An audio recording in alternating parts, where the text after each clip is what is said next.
Hello, this is a video, an instructional video pretty much for this solar system set that I built for my coupe originally, but I didn't find myself using it all that much, so I I'm donating it to a friend of ours who runs a clinic in San Quintin, Mexico that could use this kind of a setup. So you have your solar panel here. And keep it clean, of course, and wherever the sun is, there's some mounts here that you can use to mount it to on top of something if you need to. The cable, you'll see it's labeled plus and minus for positive and negative, but also where it connects to this longer cable here, it's also been like it's got a male and female, like it's got male and female, so there's no way to mix it up on how it's connected there if you need to disconnect it. And let's see, this is a junction box. The only reason I have this here is because I was using it outside, so I wanted to protect it from the rain. You don't need to use it, it's up to you. If it's inside, if the cable goes inside somewhere, then you probably don't need a junction box. If it's going to be outside, then you might need a junction box. And it's labeled 1 and 2, so there's no way you can mix those two up if you have to disconnect them. Let's see, so the setup here, I took a couple pictures so you can see what it looks like when it's fully connected. There's one cable that has come loose a couple times in the past, this one here. So I've tried to tighten it as best I can. If it comes loose again, just kind of be aware if things stop working, and just check for that. And you'll need a small screwdriver to fix that. This kind of screwdriver here. You'll probably need to undo this, fix that, and then this is just here to keep things, like keep this from going over left or right, or falling over and stuff like that. It's more of a preference thing. Let me see. That's the charger. That's a new one, so it should be okay. Inverter. The charger, inverter, and the battery indicator have all been kind of swapped out, so, and I haven't had any problems with them.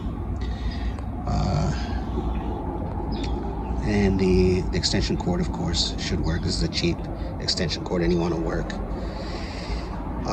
This has its own fuses,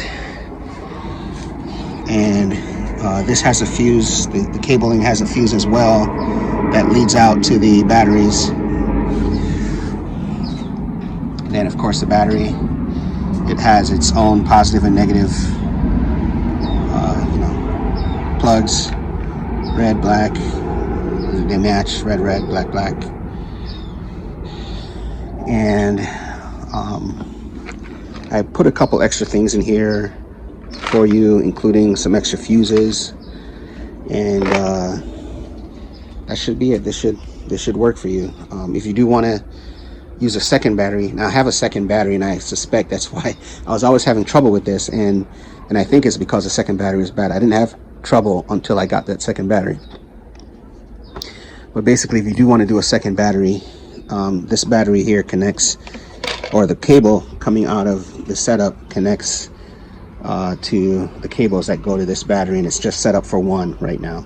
So if you wanted to do a second one, you would undo these battery cables from here and use something like this, where you have two sets of cables that go, one goes to the black on one battery, one goes to the black on another battery, one goes to the red on one battery, one goes to the red on the other battery, and then the cables leading from the setup goes into this. So you have like 3 cables coming here, and then 2 cables going there, one to each battery.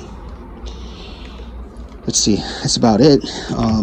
This doesn't need much maintenance. I think, wherever this will be, I tried to kind of set it up. That's why it's in this housing, to be kind of weatherproof. But there's a couple holes here and there because of stuff I was doing. So you might want to tape up some holes, to keep it weatherproof. It does have a top that I'll give to you when you take this. and I'll put some. I'll probably give you this tape, also electrical tape, but I'll also electrical tape up the exposed areas just to, keep things safe. So that's it. That's the solar panel setup. Hopefully you can find a lot of good use out of it, and that's all. Thanks. Bye. Oh yeah, there's something else I forgot. So I believe 2 of these can alarm for some reason or another. I forgot what this one alarms for. It could be for low power, so this might have something where it detects low power. The only way I know of to stop that alarm is to turn off the inverter, and there's a power switch on the other side, on this right over here. And then this one alarms too, and basically the best way to deal with this one alarms if your power goes on to, like, I don't know, 50 or 30% or something. Like, I think it's 30%. If your battery goes on to 30%, and the best way to alarm that is just to turn off.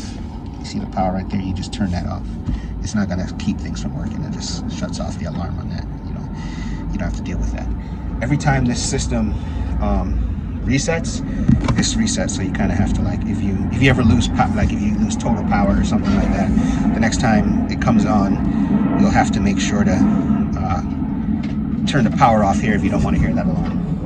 So you kind of have to do that every time you redo the power here. There's a power switch in the very front too that lights up when, let's see, there you go, lights up when the system's on, and then when you click it down, let's see here, sorry, there you go, and then you click it down and it turns off. So it's kind of a visual indicator that things are on. And of course, when you work on stuff, you want to turn it off before you work on stuff. So that's it.